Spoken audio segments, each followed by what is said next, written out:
Saulo. Para nós é uma grande alegria ter o irmão aqui conosco. Ele vai apresentar os seus demais convidados. A mamãe dele também está aqui.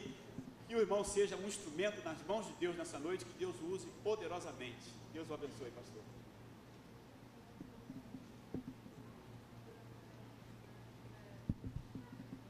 Honra, glória, força e poder sejam dadas a Jesus nesta noite, amém? Amém.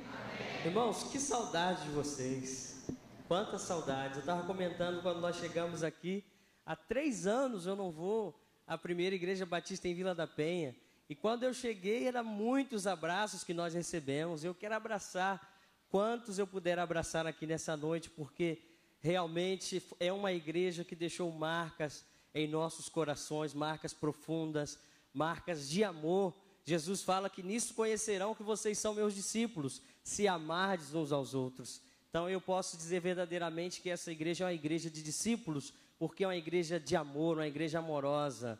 E sinto falta aqui de ver o pastor Sebastião. Até perguntei aqui para os irmãos, né?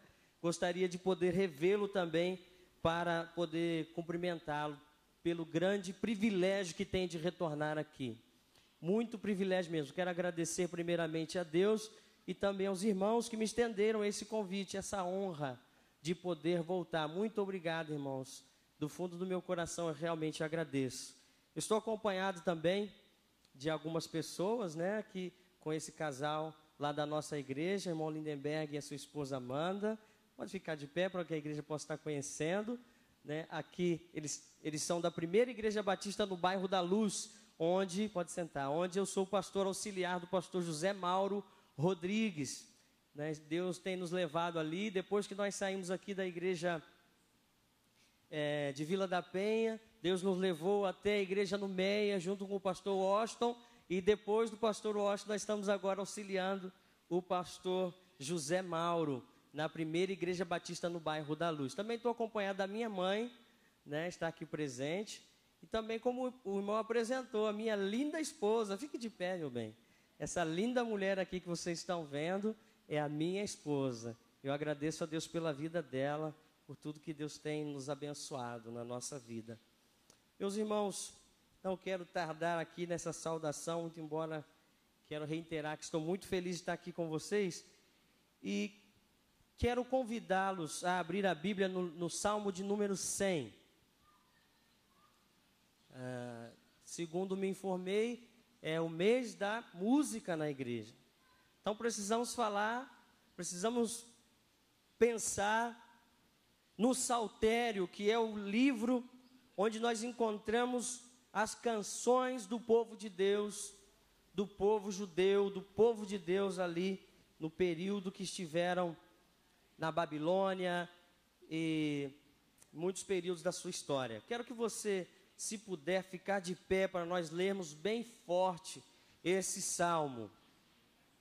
Salmo de número 100, é muito conhecido, ele é muito conhecido. Diz assim: celebrai com júbilo ao Senhor toda a terra, servi ao Senhor, diga assim, servi ao Senhor, com alegria. Vinde a Ele com canto perante a sua presença. Sabei que o Senhor é Deus. Foi Ele e não nós que nos fez povo seu e ovelha dos seus pastos.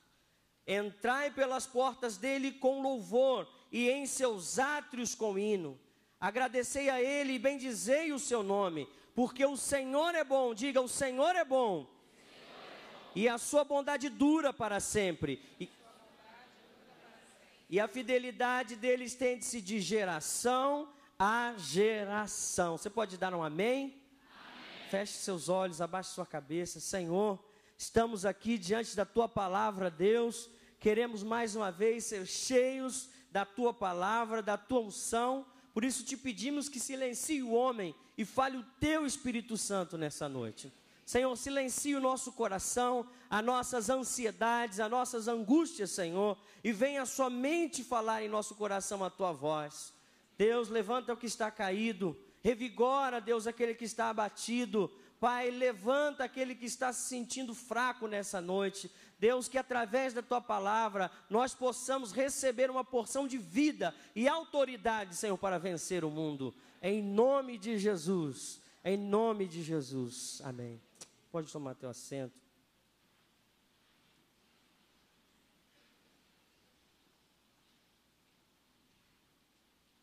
Estou vendo aqui também meus amigos, pastor Gilson, pastor Denilson. Que bom revê-los. Pastor Gilson foi meu amigo de seminário. Nós fomos contemporâneos de seminário, estudando na mesma sala, no seminário. Não é? E para mim uma grande alegria também estar retornando aqui e ver o pastor Gilson, que está um pouco mais acabadinho do que eu, né, meu amigo? O tempo não fez bem para você, meu amigo. Também não posso falar muito nada, que quando eu cheguei aqui eu era um palito, irmãos. Olha o jeito que eu estou hoje. Mas eu não fico muito triste, porque o Ronaldinho Fenômeno também engordou e jogou até os 38 anos, né? Então, graças a Deus. Vamos prestar atenção nessa carta que eu vou ler para vocês. Nessa história que vai ser narrada nessa carta. Era dezembro, o mês das festas. Luzes coloridas cintilavam nas casas, nas ruas, nas praças. Sentia-se no ambiente um perceptível sabor da alegria. Não somente os festejos natalinos agoravam de felicidade aquela família. Havia, na verdade, um motivo maior. Eles esperavam ansiosos pela breve chegada do seu primeiro bebezinho, que daria início a um novo tempo de refrigério, experiências e de amor. Os dias iam passando e a chegada ia se aproximando. No quarto, os detalhes todos preparados. Nos corações, a batida era lenta, como de quem sofre no paraíso. Restando 3 dias para o aclamado nascimento daquela graciosa menina, vão-se todos, incluindo pais e esposos, para as últimas consultas médicas e exames de rotina. O mundo parecia conspirar com a alegria que pairava no ar. Até mesmo o sol se fazia mais vívido no seu brilho e intenso no seu calor. Eram instantes de consumível euforia. Não cabia espaço para o infortúnio.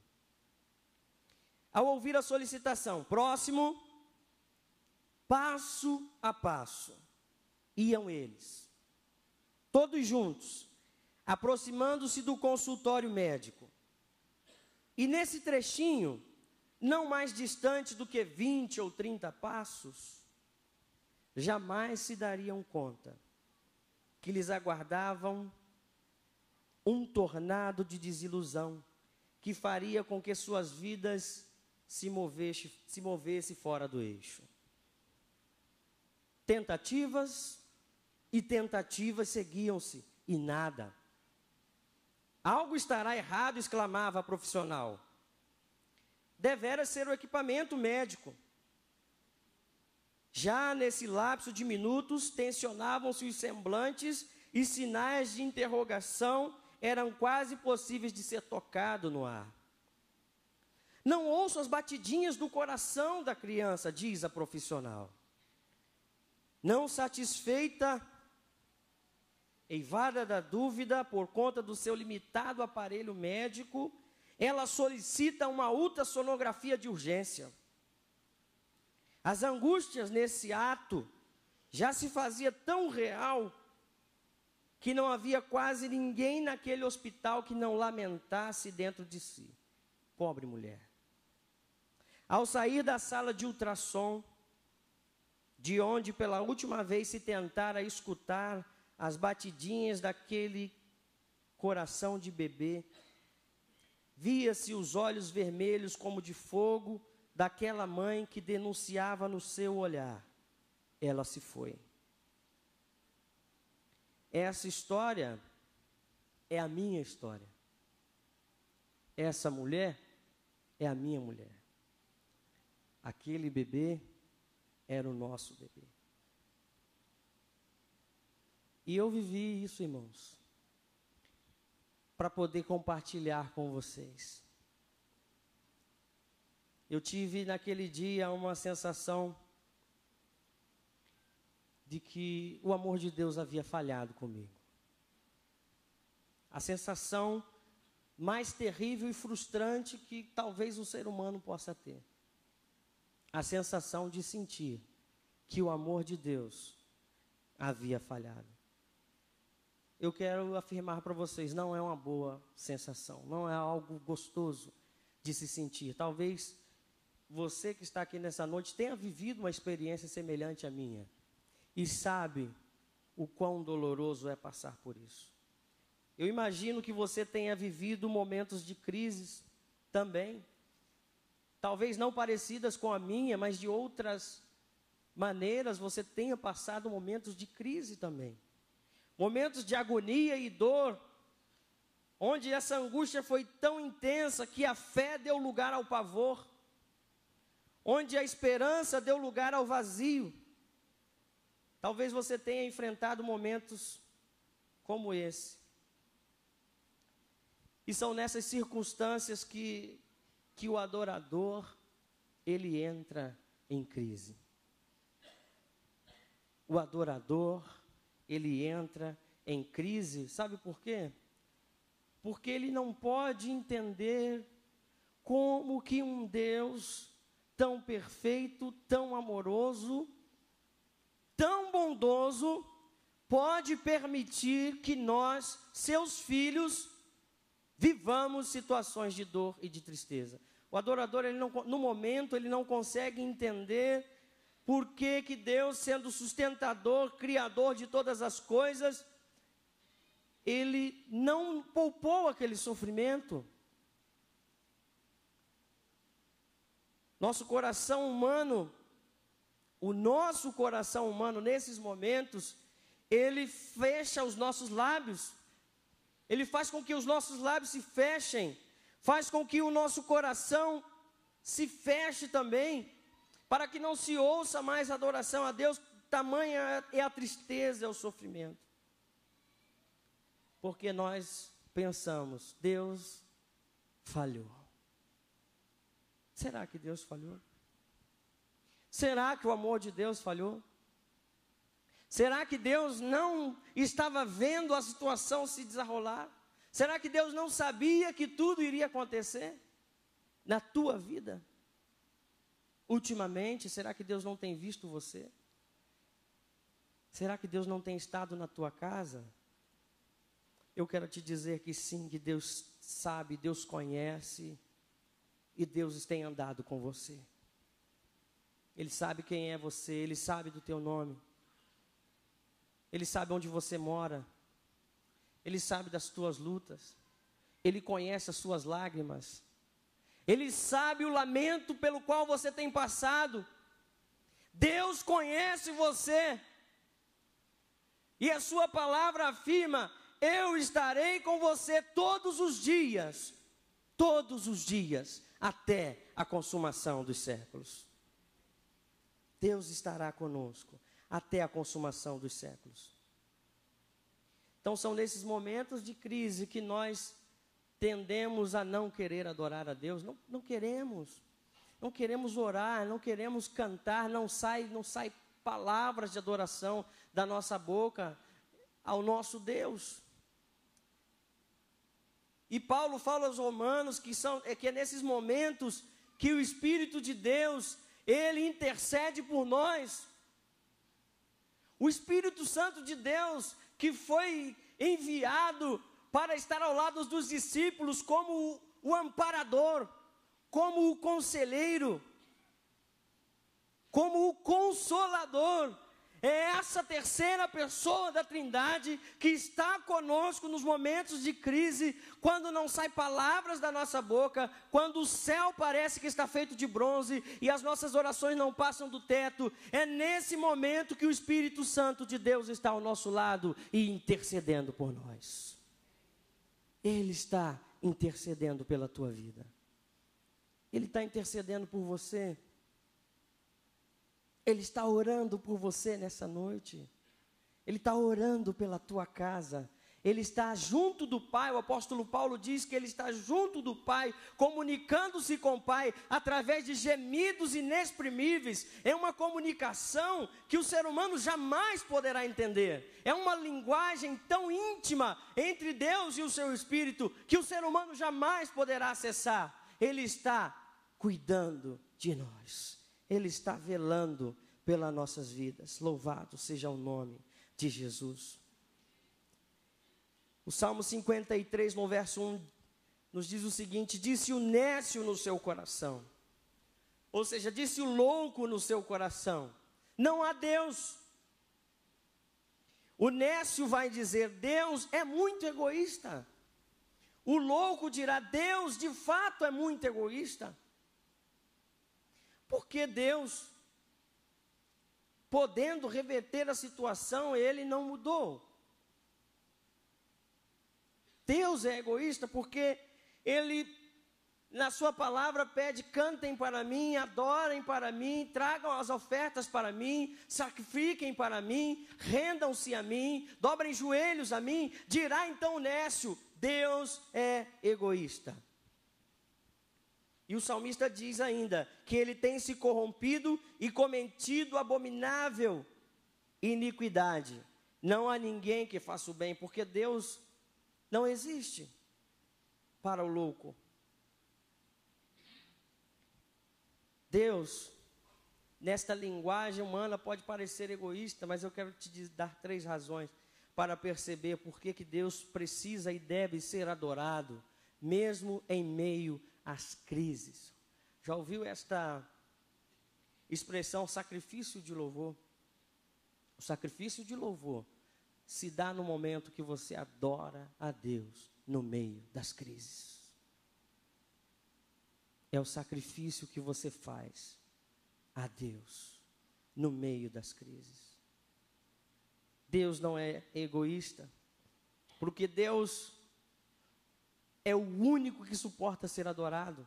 Toda vez que o homem é colocado num pedestal, toda vez que o homem é colocado num lugar de destaque sobremaneira, todas as vezes que o homem está acima do limite do bem e do mal, ele já não é mais questionado, quando ele é aclamado pelas multidões, quando ele já não tem mais lugares para estar, tamanha a multidão que o segue, quando esse homem atinge esses níveis, ele encontra-se com a sua mais alta miséria, porque o homem não tem condições de ser adorado.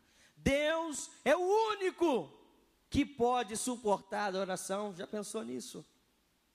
Deus também é o único que verdadeiramente doa sem pedir nada em troca. O amor de Deus não falha, porque o amor de Deus não é um amor interesseiro, não é um amor que visa vantagens no seu relacionamento. Talvez as mães vão dizer, mas olha, pastor, o amor de uma mãe pode ser comparado com o amor de Deus? Quero dizer para você que não. Porque a mãe, quando ela faz o bem ao seu filho, quando ela trata bem o seu filho, ela espera a recompensa, ela espera o reconhecimento, ela espera o carinho, espera o beijo, espera um abraço, espera um obrigado, um eu te amo. Deus não. Ainda que nos afastemos dele, ainda que dessemos as costas para ele, esse Deus continua a nos amar. Ainda que um dia estejamos na presença dele, pedindo que ele nos abençoe, e ele nos abençoa, e no dia seguinte já estamos distantes da presença dele, ele continua a nos amar, porque Deus é o único que consegue amar sem pedir nada em troca. Deus, então, neste caso, é o único que consegue amar pura e verdadeiramente. Irmãos, todo amor procede do amor de Deus. Toda forma de amor procede do amor de Deus, porque Ele é a suprema essência do amor. Deus é a essência do amor. Por isso, Deus deve ser adorado. O salmo que nós lemos o Salmo 100, diz que Deus é o Deus das gerações. Deus é o Deus das gerações. O salmista percebe que quando ele olha para a nossa vida, ou seja, quando Deus olha para a nossa vida, Ele não somente contempla o presente. Deus não está vendo só o que nós temos vivido. Deus está vendo o que já vivemos. E Deus também está vendo o que ainda viveremos. Porque o Salmo diz que Ele é o Deus das gerações. Ele está acima de todos e Ele é sobre todos. O salmista teme a Deus porque ele tem um acesso irrestrito a todos os momentos da nossa história. Deus conhece tudo. Deus sabe as palavras que vão sair da nossa boca antes de saírem. Deus conhece os nossos pensamentos. Ele sabe a intenção dos nossos corações. Por isso o salmista, ele teme a Deus.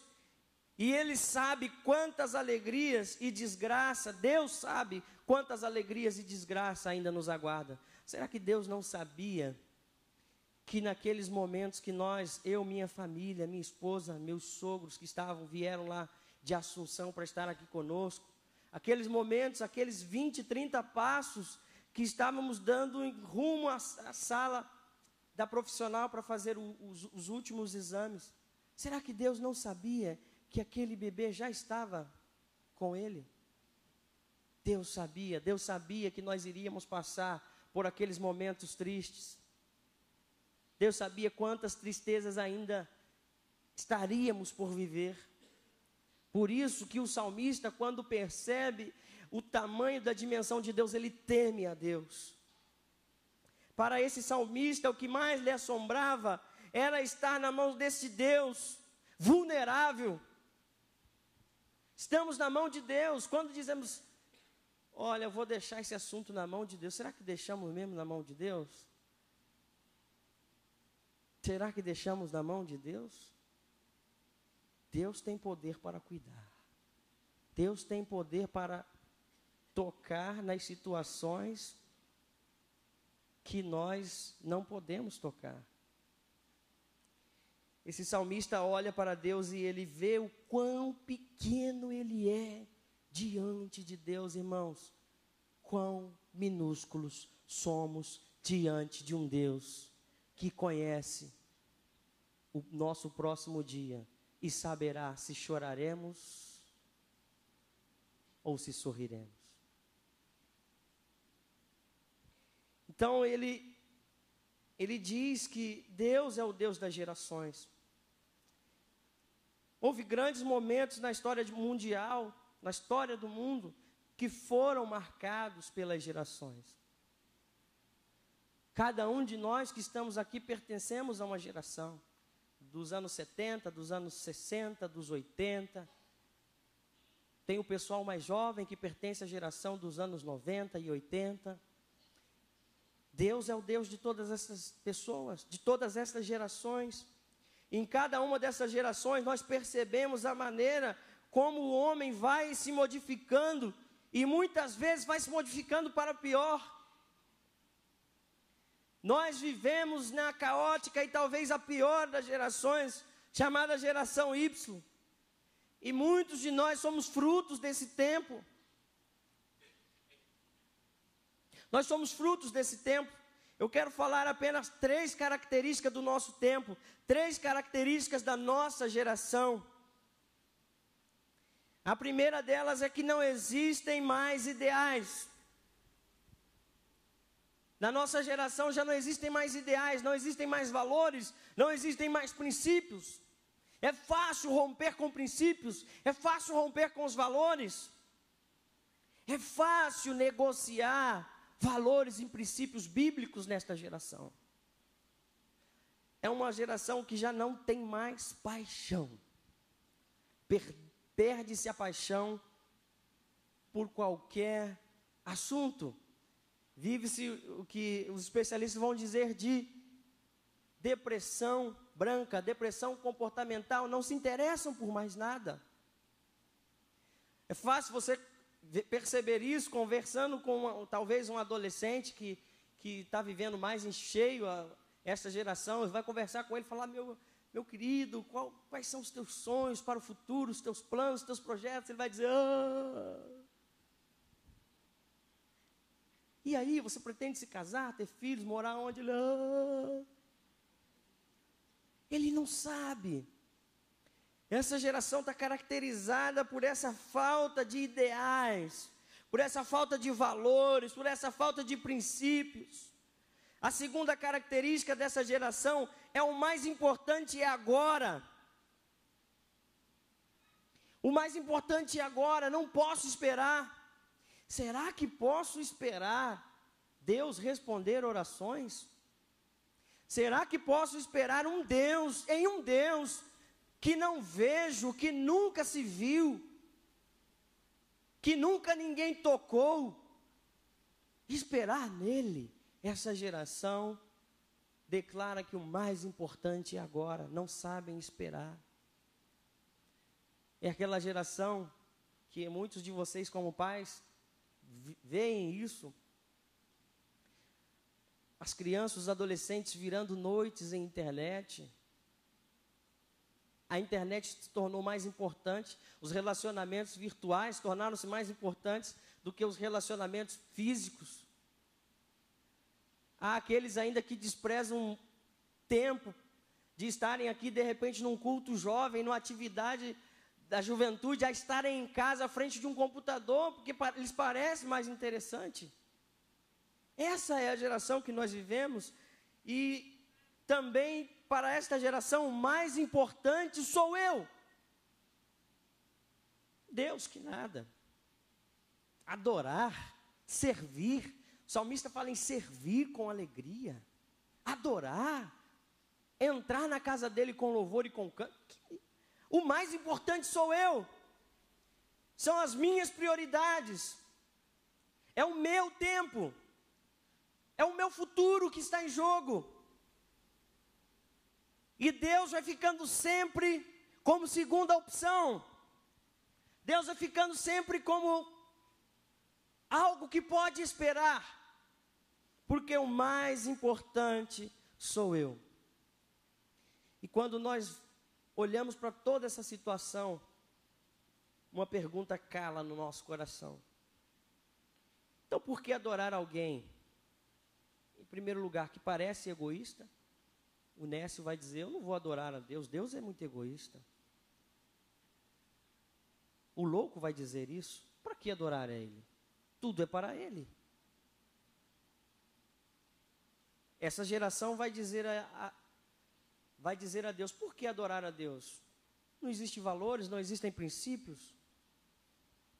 Por que esperar em Deus se o mais importante é agora, o mais importante sou eu?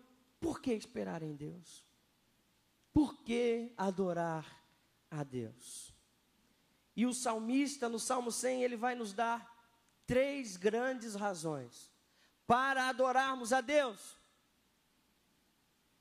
Esse salmista é alguém que percebe que mesmo nas crises, mesmo na crise das gerações, mesmo vivendo dias difíceis, mesmo passando situações dolorosas, e ainda que não saiam expressões de adoração ao nosso Deus, ele dá aqui 3 razões para continuarmos, para persistirmos adorando a Deus, persistirmos agradando a Deus, porque diga-se de passagem que adoração não é cantar, adoração é agradar a Deus.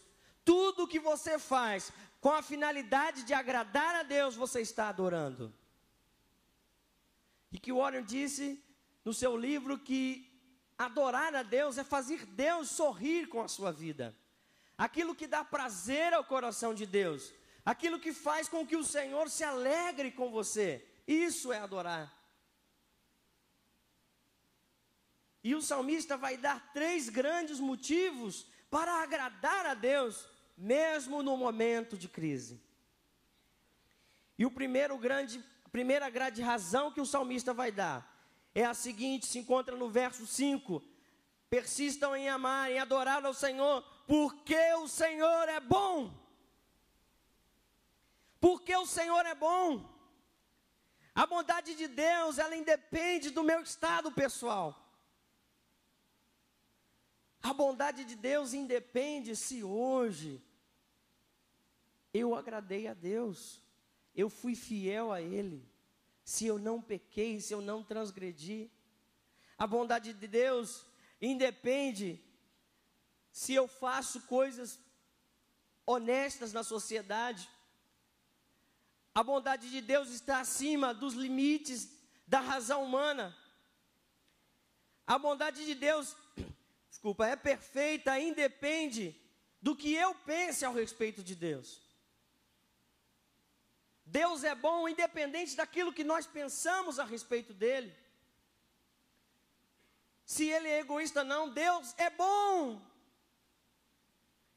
Deus cumpre todas as suas promessas, porque ele é bom. Diz aí no Gênesis, no capítulo 1, verso 31, que viu Deus tudo quanto tinha feito, e eis que tudo era muito bom. Deus é bom. Já parou para pensar nisso, como que Deus é bom? Deus não cumpre os protocolos que nós cumprimos na sociedade. Olha, a minha bondade depende da sua. Já pensou se Deus fizesse isso conosco? Já pensou, existe esse ditado, né? A minha educação depende da tua. Já pensou se Deus olhasse para nós, colocando condições para entregar a sua bondade? Deus não nos ama daquela maneira, meu amor depende do seu. Se fosse desse jeito, nós estaríamos secos, estaríamos mortos. Deus também não nos ama, Deus também não é bom para conosco, porque Ele quer cumprir com as suas obrigações de pai, porque a sociedade acha que o pai deve ser bom para o filho. O pai que não é bom para o filho é um pai desnaturado. Só que para Deus esse tipo de conceito não cabe.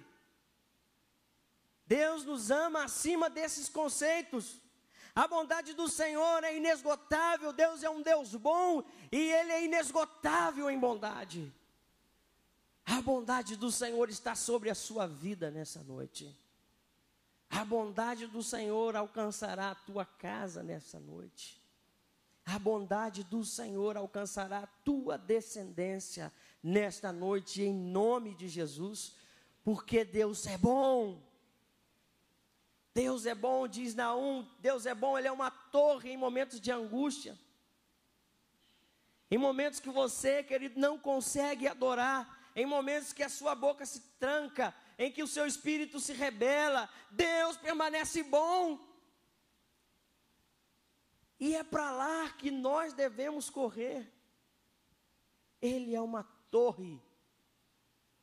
A torre era um local onde as pessoas, os soldados iam para se refugiarem da guerra. E ali no alto, eles poderiam ver quem estava se aproximando. E ali no alto eles estavam seguros. E o profeta Naum diz que Deus é para nós semelhante tal como esta torre era para o soldado. Ele é um lugar de abrigo. Corra para Deus. Vá ao encontro de Deus. Abrace a Deus. Deus é bom. Talvez você esteja passando por esse momento difícil, por essa luta cruel. E essas palavras têm batido e voltado do teu coração, mas deixa que o Espírito Santo te quebrante nessa noite. Ele é bom. Ele é bom. A segunda grande razão pela qual devemos adorar a Deus, servir a Deus, como diz o salmista, e servir com alegria. E não é servir de qualquer maneira, não é adorá-lo, não é agradá-lo de qualquer maneira, do jeito que a gente acha que deve agradar, não. Ele diz que devemos agradar a Deus, que devemos adorá-lo com alegria. A segunda grande razão se encontra aí no verso 3, ele diz que Ele nos fez, nós somos dele. Nós somos de Deus. Deus nos fez, diz o Salmo, povo seu e ovelha dos seus pastos. Nós somos de Deus. nós não somos dessa terra, nós não pertencemos à nossa família, nós não pertencemos à nossa igreja, nós não pertencemos ao nosso partido político, nós não pertencemos às pessoas ao nosso redor, nós pertencemos a Deus, nós somos de Deus, nós não temos nada a não ser o Senhor, nós somos dele. Diz aí o profeta Isaías no capítulo 43, no verso 1, mas agora, assim diz o Senhor, que te criou, ó Jacó, Ele te criou, e que te formou, ó Israel, não temas, porque eu te remi, chamei-te pelo nome e te disse, tu és meu, você é de Deus, você é de Deus, você é uma joia rara de Deus, você é a menina dos olhos de Deus. Nessa terra não existe nada mais precioso para Deus do que a sua vida. Para Deus não importa nada nesta terra além da sua vida. Para Ele não importam as mansões, os grandes prédios, não importam os políticos, os poderosos, não importam os cargos, as classificações dessa terra. O que importa para Deus é você, porque Ele fez você, Ele conhece você, Ele conhece o teu coração, Ele conhece a tua angústia, Ele conhece a tua luta. Você é de Deus, nós somos dEle. Por mais que você pareça com os seus pais, você não é dos seus pais. Você não é dos seus pais. Tem o caráter de um, tem o cabelo do outro, anda da maneira como o outro, mas você não pertence aos seus pais. O salmista, quando ele se dá conta dessa realidade, ele fala, eu preciso adorar a Deus. Sabem que os salmos eram cantados. Os salmos eram cantados, não eram cantados em momentos de alegria, não, irmãos. Não eram cantados nos melhores momentos da história de Israel, não. Este saltério, que conta com 150 cânticos, a maioria deles foram escritos lá na Babilônia. Lá onde esse povo ficou cativo durante 70 anos, vivendo como escravo, vivendo baixo a mandos e desmandos de reis e governadores. Não eram tempos gostosos, não eram tempos prazerosos, não eram tempos onde se tinha muito o que comer, não eram tempos onde as pessoas tinham carrões para andar, não eram tempos onde as pessoas tinham casas boas para morar, não eram tempos bons, eram tempos de crise. E mesmo assim o salmista está dizendo, precisamos adorar a Deus, precisamos agradá-lo, precisamos servi-lo com alegria, ainda que o nosso olho insista em chorar, ainda que a nossa perna não consiga se levantar, precisamos adorá-lo, porque é Ele que nos fez. Por mais liberdade para você que é jovem, adolescente, por mais liberdade e responsabilidade que você tenha, você não é seu, você não se pertence, o tempo não é seu, a vida não é sua, o futuro não é seu, o caminho não é seu, a profissão não é sua. O namorado, a namorada que você tem não é seu, não é sua, é de Deus. Ele nos fez, nós somos dele, nós somos de Deus. Por mais amor que você tenha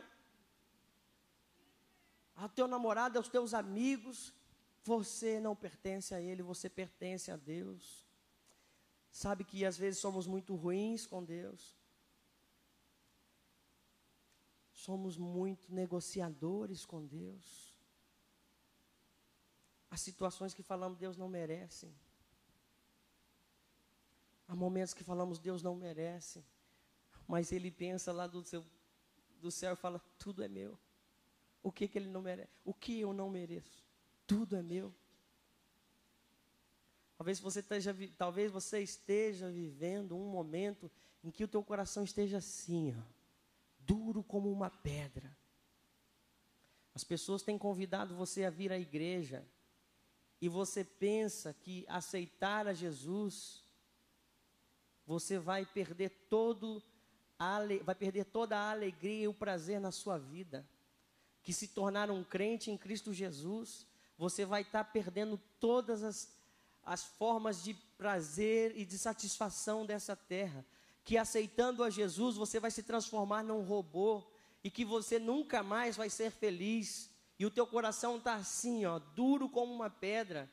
Eu quero dizer para você, se Deus não quiser, você não dá o próximo suspiro, porque você é de Deus. Se Ele não permitir, você não se levanta deste banco, porque você pertence a Deus. Quebrante teu coração nessa noite, porque você é dele. Ele que fez você.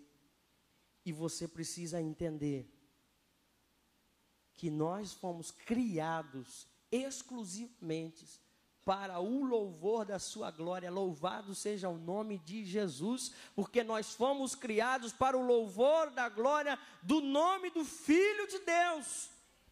Louvado seja o nome de Jesus, porque nós fomos criados por Ele com essa finalidade de alegrar o coração dEle todos os dias enquanto estivermos nessa terra.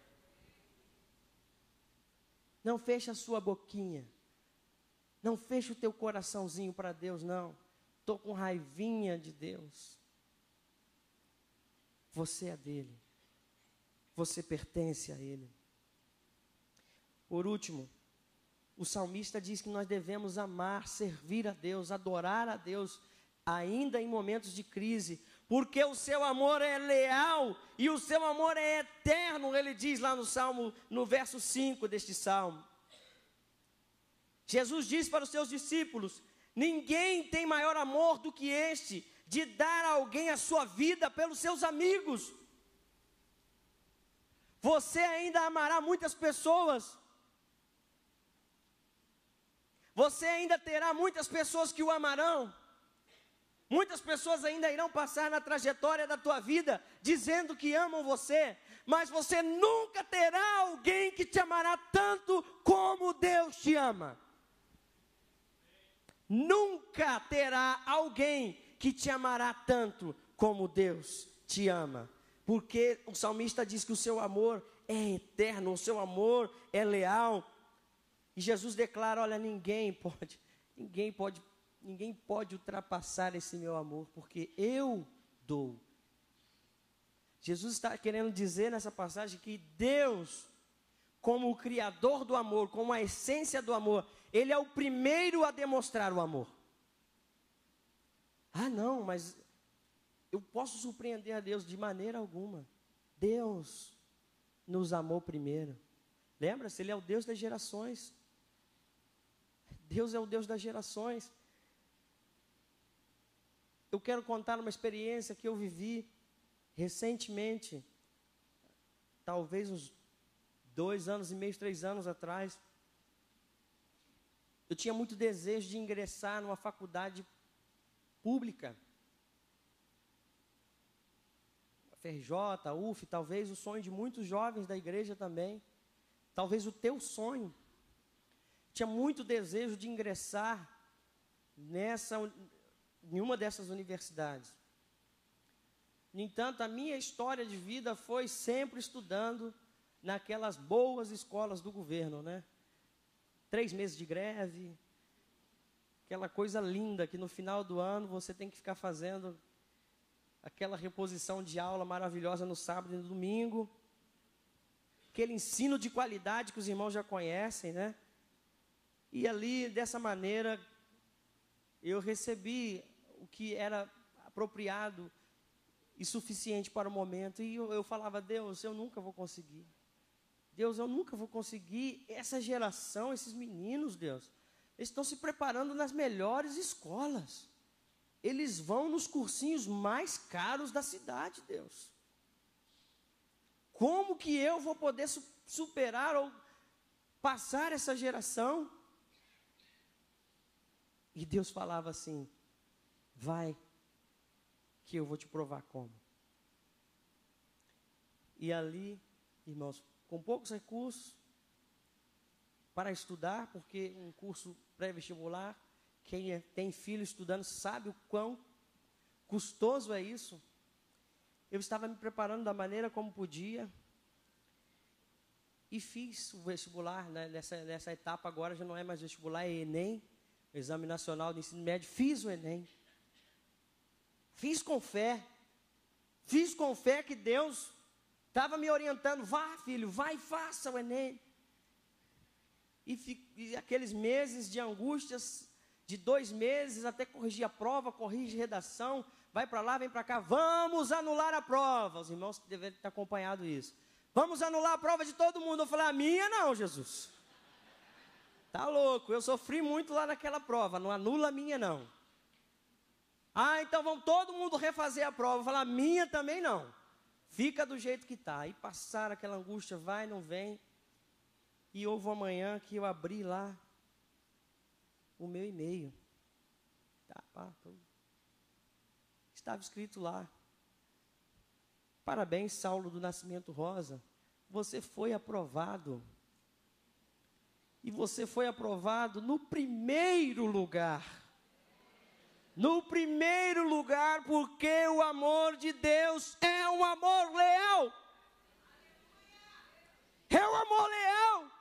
Ele não desiste de você. Irmãos, e quando eu entrei naquela universidade para fazer a minha matrícula, o Espírito Santo de Deus me abraçou naquele espaço e falou: eu te amo. Você está acessando a esse curso, sabe por quê? Porque eu amo você. E cada passo que eu dava dentro daquela instituição, eu senti o Espírito Santo de Deus me dizer: eu te amo. E eu já não suportava mais a presença do Espírito Santo de Deus e comecei a chorar. E as pessoas não entendiam. E eu fazendo a matrícula e chorando. E o Espírito Santo de Deus me dizendo: eu te amo, porque o amor de Deus é um amor leal. O amor de Deus está sobre a sua vida. O amor de Deus está com você, está com a tua família, está com a tua descendência, está com a tua história. Deus é fiel. Deus é fiel. Deus, Ele te ama. Antes de você nascer, Deus já conhecia as tuas gerações. Sabe de uma coisa? Deus sabe o nome dos teus tataravós. E Deus também sabe o nome dos seus tataranetos. E sabe de uma coisa? Deus amou todos que vieram antes de você. E Deus amará todos que vierem depois de você. Porque o salmista diz: amem a Deus, agradem a Deus, adorem a Deus, porque o seu amor é eterno. Não vai parar aqui no dia que você morrer. O amor de Deus não vai acabar no dia que você partir, ele vai continuar, ele vai se estender para as suas gerações. Ele diz também que o amor de Deus é leal. Deixa ele dizer uma coisa: o amor de lealdade de Deus, quando a gente pensa, Deus falhou comigo, Deus furou, o amor de Deus falhou. Quero te dizer que o amor de Deus nunca pode falhar, porque é um amor leal. E lealdade trata-se de alguém que nunca age nas tuas costas para te prejudicar com intencionalidade. Existem pessoas nesta terra, talvez você tenha vivido com isso, que já agiram nas tuas costas para te prejudicar com intencionalidade. Já o amor de Deus jamais poderá atuar nas tuas costas para te prejudicar com intencionalidade, porque Deus é leal. Deus é leal. Às vezes a gente, irmãos, não entende mesmo situações tristes e desagradáveis pelas quais vivemos. Mas são nesses vales que nós vemos a face do Senhor. Nós perdemos o nosso bebê no dia 17 de dezembro. Minha esposa voltou para casa sem o nosso bebê. Há 3 dias do seu nascimento.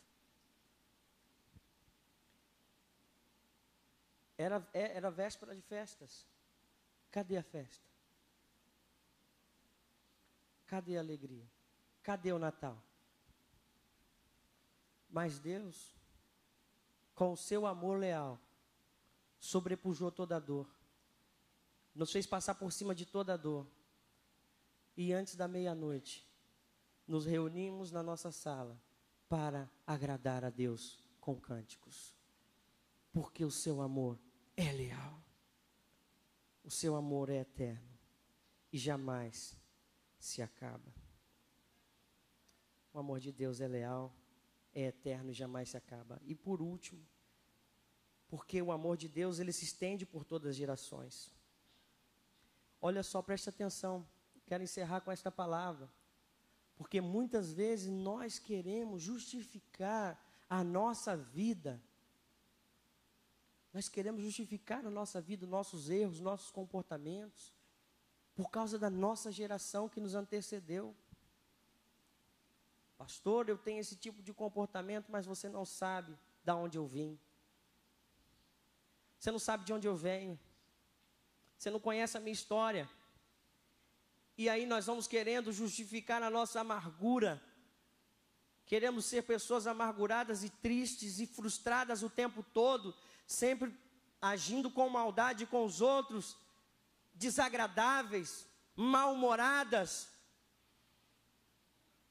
antipáticas, sem amor nenhum pelos outros, porque queremos justificar esse tipo de comportamento olhando para o nosso passado. Eu quero te dizer que sim, a tua história começou lá no passado, começou com a geração dos teus pais, sim. Mas Deus é poderoso e o seu amor é suficiente para mudar a sua história, para mudar a história da sua geração, daqueles que virão depois de você. Olha só o que diz aqui a Bíblia no Gênesis 22, 11 e 13. Mas o anjo do Senhor lhe bradou desde os céus e disse: Abraão, Abraão. E ele disse: eis-me aqui. Então disse: não estenda a mão sobre o moço e não lhe faça nada, porquanto agora sei que temes a Deus. Não me negastes o teu filho, o teu único filho. Então levantou Abraão e os olhos e olhou, e eis que um carneiro de trás dele, travado pelos chifres no mato. E foi Abraão e tomou o carneiro e ofereceu-lhe um holocausto em lugar do seu filho. Deus pode mudar a história da sua geração, se hoje você falar para ele: Senhor, eu quero te servir com alegria, eu quero te adorar com alegria. Deus pode mudar a história da tua geração, assim como ele mudou a história de Abraão. Deus falou para Abraão: Abraão, não basta, eu sei que você é fiel, eu sei que você me ama, que você quer me agradar, então já é o suficiente, você já me provou. A história da tua descendência já começou. O teu futuro, quer saber como o teu futuro? Você já está vivendo o teu futuro. Quer saber como seus filhos serão no futuro? Eles já estão no futuro. É o que estão vivendo agora. Pare de justificar o teu passado, porque Deus é poderoso. Ele é o Deus das gerações e Ele pode mudar o futuro da tua geração. Se hoje, nessa noite, você falar: Senhor, eu quero fazer uma aliança com você. Baixe sua cabeça. Feche seus olhos.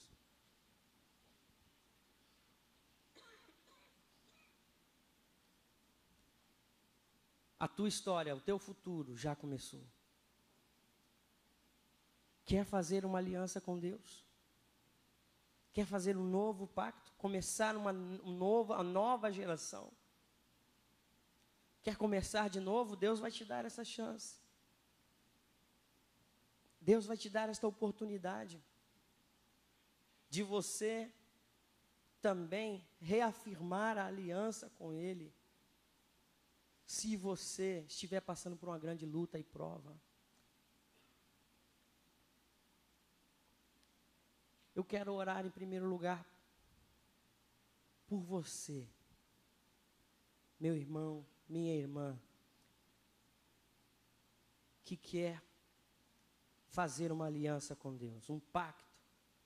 Você vai se lembrar para sempre desse dia de hoje, dia 19 de agosto de 2012, às 20 horas e 55 minutos, eu fiz uma aliança com Deus, na primeira igreja batista, em Vila da Penha.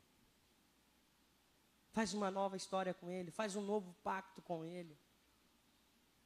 Se você quer fazer este pacto com Deus, fique em pé no seu lugar.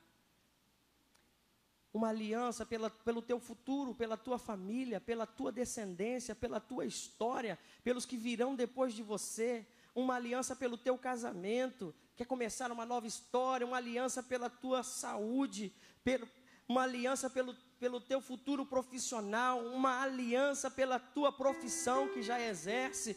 Você quer fazer uma nova aliança com Deus? Fique de pé no seu lugar, eu quero orar junto com você. Você vai estar dizendo: Senhor, eu estou fazendo uma aliança pelos meus, pela minha casa. Deus quer ter uma aliança nova com você. Quero te dizer que a aliança precede a bênção.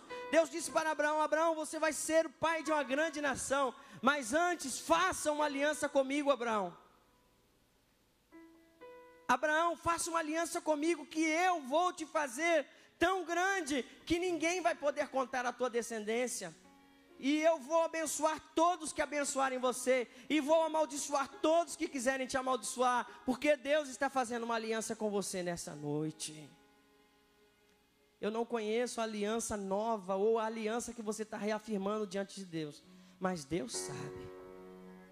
Eu quero que você ore já no teu coração, enquanto eu estiver orando. Deus, o Senhor é um Deus bondoso, o Senhor é um Deus fiel, o teu amor é inesgotável, Senhor. Nós não podemos de maneira alguma, ó Deus, narrar aqui, ó Deus, o teu amor, as proezas do teu amor pelas gerações, mas o que nós podemos fazer é uma aliança contigo, ó Deus. Deus, quantos nessa noite agora estão fazendo uma aliança pelos seus filhos? Deus, ouve esta oração, Pai. Quantos pais agora estão fazendo uma aliança de santidade pela vida dos filhos, pelos casamentos que ainda terão, pela história de vida que ainda viverão, Senhor, estão consagrando uma outra vez a vida desses jovens, dessas crianças, eu não conheço. Quantos maridos e esposas estão consagrando outra vez a aliança do casamento? Houveram perdas, houveram, Deus, tristezas, houveram muitas dificuldades, mas hoje estão mais uma vez fazendo essa aliança, firmando contigo, Senhor, porque a aliança de 3 não se quebrará. Deus, quantos estão aqui profissionalmente firmando uma aliança contigo, querem ser melhores profissionais, querem ser profissionais de sucesso nos seus negócios, nas suas finanças, estão fazendo alianças com o Senhor. Quantos jovens nesta noite, ó Deus, estão firmando uma aliança de santidade, esperando pela esposa que ainda terão, esperando ainda pelo marido que ainda terão. Senhor, essa aliança está contigo, está guardada nas tuas mãos. Guarda a vida destes jovens nessa noite, Pai, em nome de Jesus. Amém. Você pode sentar, e eu quero fazer um apelo para você que ainda não descobriu o quão bom é servir a Deus. Você vem muitas vezes à igreja, mas você ainda não aceitou a Cristo. Queria que a igreja estivesse em espírito de oração. E você nessa noite quer falar assim: olha, eu aceito a Jesus, eu recebo a Jesus, eu quero fazer uma aliança com Ele. E eu posso te assegurar, eu posso te confirmar, a tua vida terá um novo sentido. Na verdade, a tua vida passará a ter sentido. Se você está aqui nessa noite, em nome de Jesus, não importa a tua idade, não importa onde você está sentado, levante a sua mão assim para que eu possa localizar você. Onde está a primeira pessoa que deseja receber a Jesus? Esse Deus é muito bom. Onde está a primeira pessoa que deseja receber a Jesus? Glória a Deus, pode abaixar a tua mão. Onde está a segunda pessoa que deseja receber a Jesus? Não importa a tua idade, não importa o teu sexo, não importa onde você está sentado. Onde está a segunda pessoa? Levante a sua mão, eu quero ver você. Espírito Santo de Deus está tocando no teu coração. Glória a Deus. Onde está a terceira pessoa que deseja aceitar a Cristo Jesus nessa noite? Levante a sua mão, queremos orar por você, queremos conhecer você. Deus quer esta atitude tua agora. Onde está? Eu não quero mais delongar nesse apelo. O Espírito Santo de Deus está te convidando agora. Amém. Eu gostaria que essas duas crianças, foram duas crianças, uma aqui e outra lá ao fundo, que os irmãos acompanhassem elas aqui à frente. Nós vamos orar por elas também, por essa decisão. No dia que Charles Spurgeon se converteu, um dos maiores pregadores da história, ele era uma criança. Ele se converteu ao lado de um bêbado, e o pregador falou assim: hoje nessa noite se converteu um homem e meio. E o homem pensou que ele era o um e a criança era o meio. E o pregador falou: não, você é o meio e a criança é o um, porque você só tem meio e a criança tem toda uma vida. E Charles Spurgeon foi um grande pregador do Evangelho. Graças a Deus por essa vida. Quero orar pela vida dela também nessa noite. Estenda sua mão assim para abençoar a vida dela. Senhor, muito obrigado por mais uma vida, Senhor, que se entrega a Ti nessa noite. Louvado seja o Teu nome, porque, ó Deus, para Ti, nada nesse mundo é mais importante do que a vida dessa criança, Senhor. Toma nas Tuas mãos, guarda, santifica e livra de todo mal, em nome de Jesus. Amém. Amém.